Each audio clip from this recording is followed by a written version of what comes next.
Thank you very much.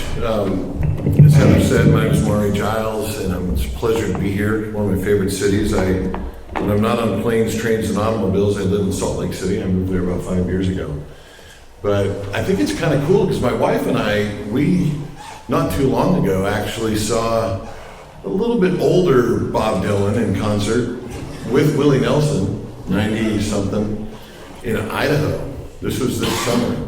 So it's kind of cool to be at the place where Bob Dylan, young Bob Dylan, went and did his first concert, or first Philly show. That's kind of on this stage.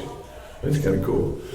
Well, I appreciate the chance to be able to be here, and really many thanks to Quarterly, Heather, and team and all the partners for inviting me and be able to be here and be a part of this. And I believe as I share some prepared remarks with you that I want to make sure that you're clear from my perspective that I'm representing the voice of tens of thousands of Americans who have engaged over the last 9 years with Braver Angels and far beyond in what we're doing here today. But before I say anything about politics, polarization, or political violence, I want to start with something personal, something very real. Last week, not this calendar week, but the prior week, was a really hard one for my wife and for me. My father-in-law, Mike Lyman, he passed away suddenly on Sunday morning, November 2nd. Kind of learned through this that it's different when it's your parents versus your grandparent or other relatives who pass away. We held his funeral on Thursday, November 6th, and Mike was one of those rare souls who he communicated love through action. I love where we're here today of deed rather than creed. Like Mike lived that way through hard work, steadiness, and a kind of everyday generosity that made people feel seen.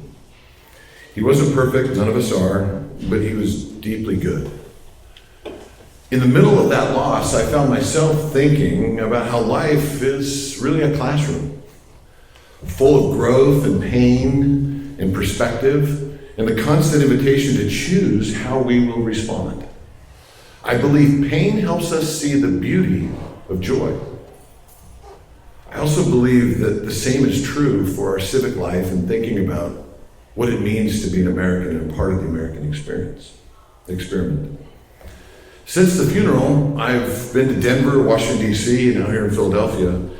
And in each of those cities, and all the cities I've been going to over the last 3 months since I started as the new CEO of this organization, I've met Americans who, like my father-in-law, Mike, are imperfect but striving. People who are tired of outrage, who want to see one another again, and who are ready to build something together. And that's why I'm here today, because this work, this idea of what we at Braver Angels refer to as courageous citizenship, it's not abstract to me. It's personal. It's about how we choose to live with and for each other. How we choose to live with and for each other, especially in moments of loss and frustration, and how we turn that pain into purpose.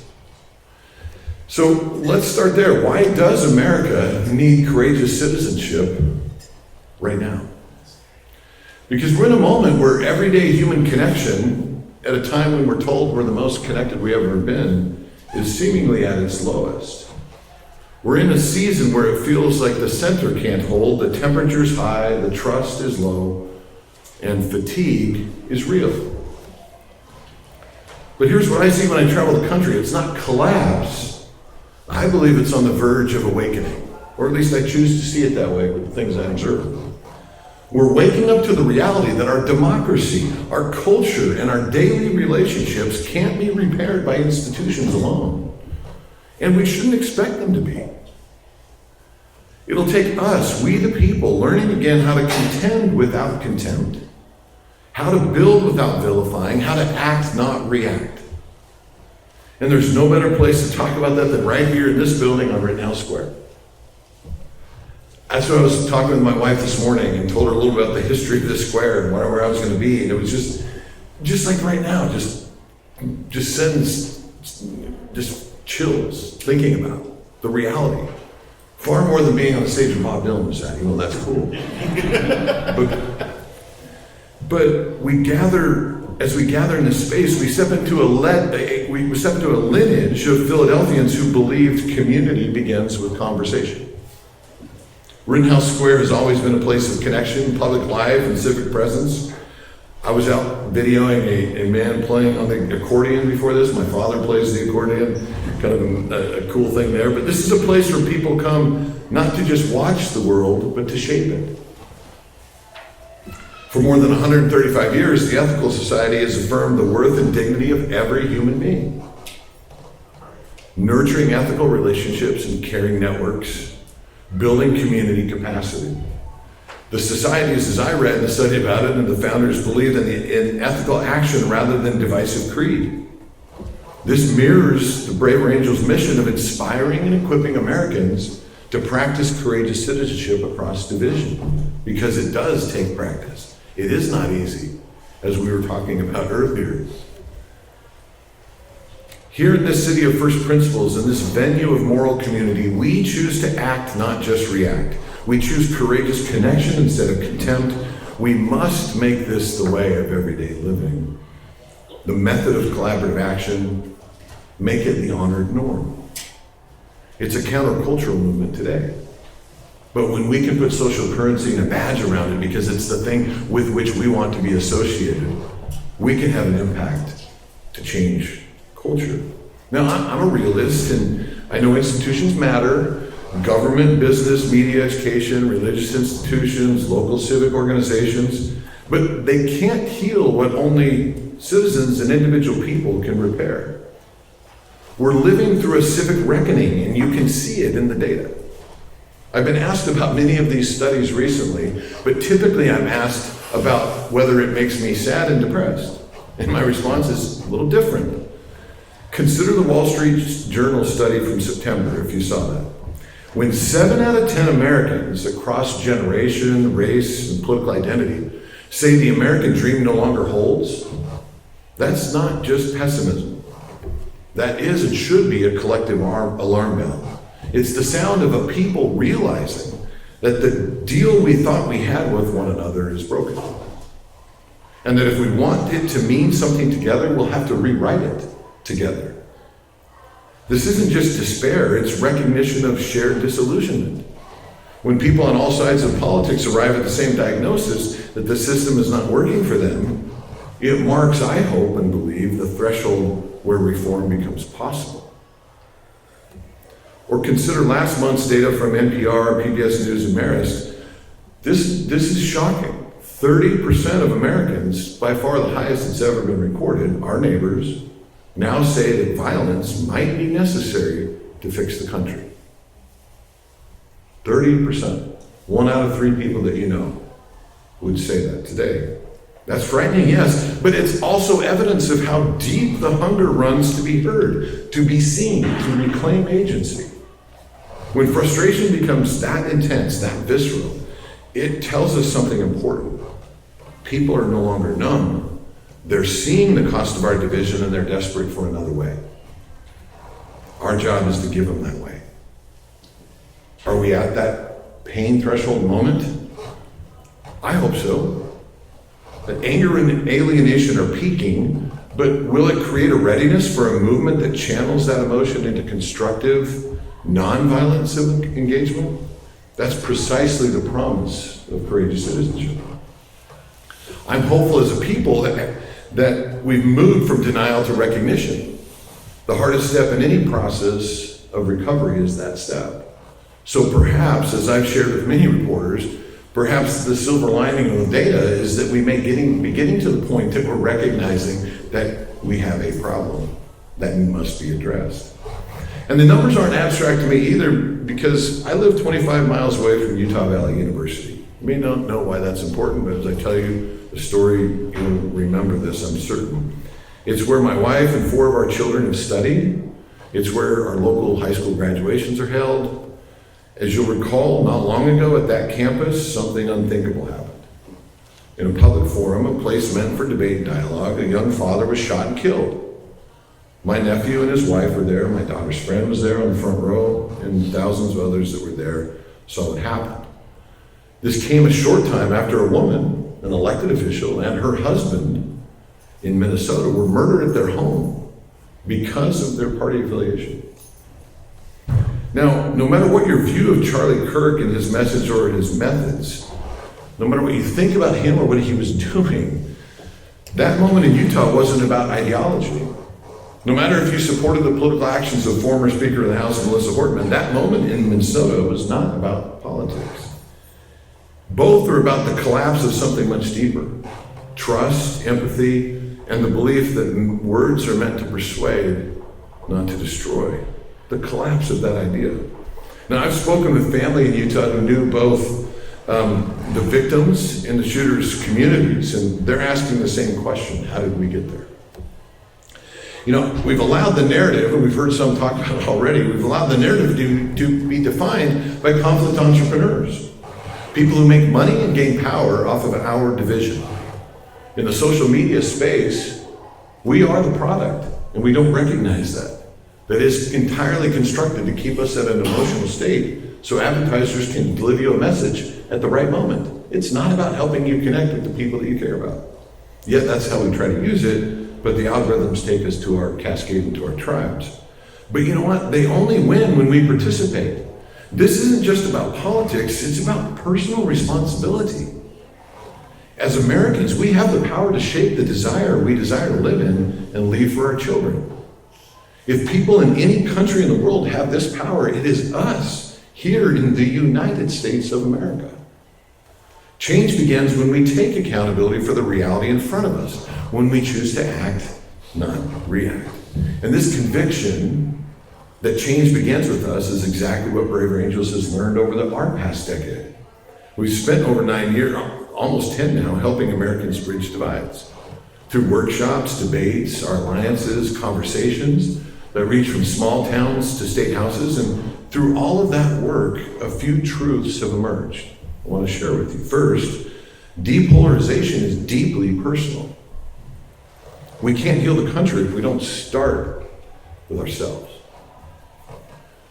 And sometimes that's the hardest place for us to start, because it's easy to point out the person that we see behaving in a way that isn't appropriate.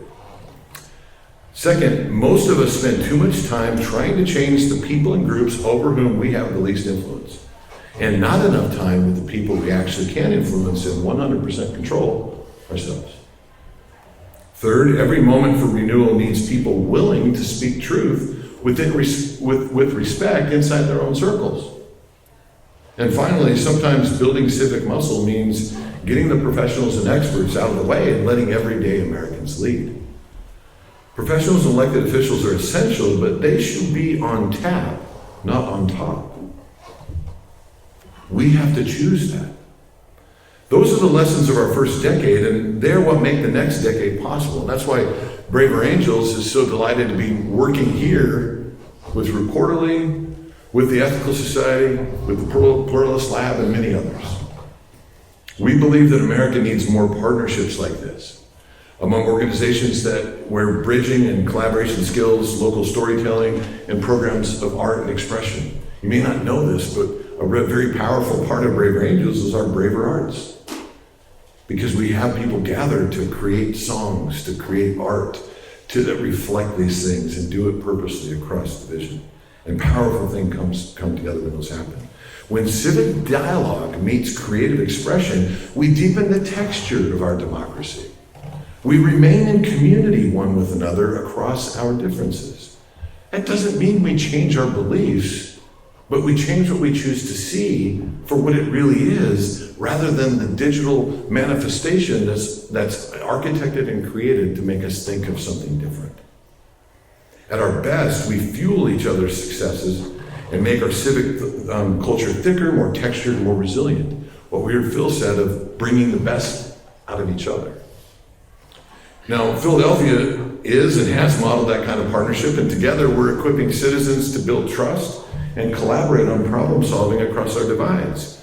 So what's next for us at Braver Angels, for us as a country? At Braver Angels, we're doubling down on the lessons that we've learned and the progress that we've made. Personal change comes first. Courageous citizenship, the phrase that we're using and defining and working on how we tell that story across the country, It begins with each of us, the courage to listen, to engage, to take ownership of our reactions, to engage in everyday human connection the Braver Angels way. If you're not sure what that is, go check it out on the website. It's a really good manifesto of simple things, of showing up where everyone else is, there's no one who's not worthy of hearing, and that we should be able to connect with dignity rather than contempt. But also, local change is the center of gravity. I've seen this as I go around each of the countries, and we were sitting here having lunch before in this room, in the other room here, seeing each of you that we're meeting with, and just individuals in their local communities and neighborhoods making a difference. And we are focusing on alliances and citizen-led solutions at Braver Angels that build civic muscle in neighborhoods, towns, and communities across America. We've got members in every state. We've got alliances in 43 of the 50 states. But that's only the beginning. There's so much more that we can and must do. Dialogue must turn into collaboration. 2025 is very different than 2016 when Braver Angels was started. The toxicity of our polarization, the reality of our challenges are such that we're hearing loud and clear that dialogue must turn into collaboration and action.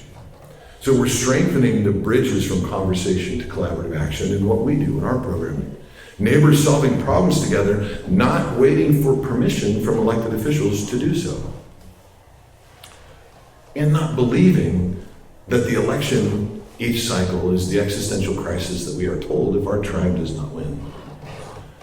And we're building a stronger community of partners. Root quarterly, for example, in culture and story, organizations like the Ethical Society in terms of civic formation, and Braver Angels in training and scale, and many others across the country. But what matters is here in Philadelphia, what you are doing with the players that are here. And together we're reimagining what collaboration can look like. This is what it means to choose connection over contempt. I also believe it's a recognition that what we're doing as an organization isn't about Braver Angels or about Root Quarterly or about the Ethical Society. It's about each of us and our friends and our neighbors and our family and the American experiment that we'll be celebrating 250 years for next year. Now, on that note, and since we're among friends, let me share something that we haven't announced yet. Braver Angels will convene our national convention in the last week of June 2026, right here in Philadelphia.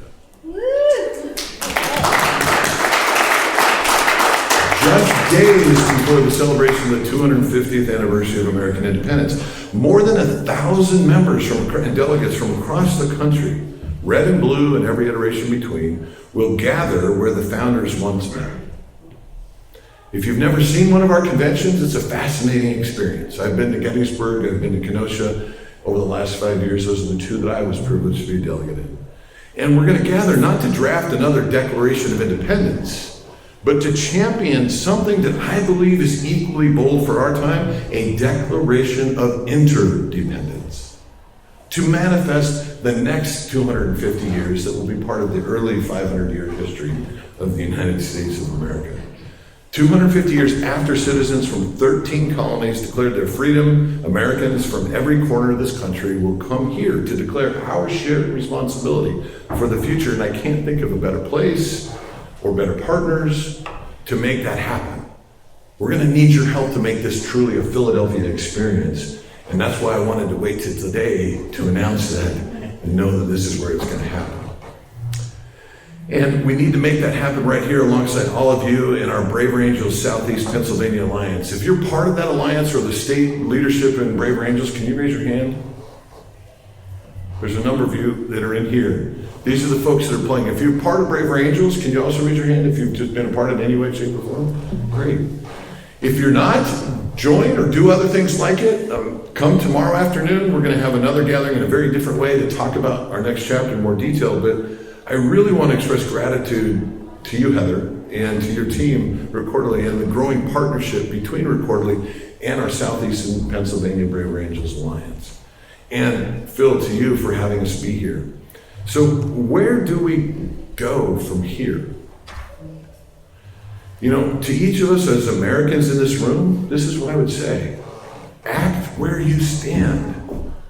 Start one conversation, build one relationship across difference. Join one courageous effort of collaborative action in your community, your neighborhood. To those with means and purpose to fund such work, Invest in the civic infrastructure where dialogue becomes collaboration. That is where the change is going to happen. Because our pain is proof that we still care. Our differences are proof that we still matter. And our willingness to act together is proof that America's best days aren't behind us, they're waiting for us. Let's write that new chapter together. Thank you very much.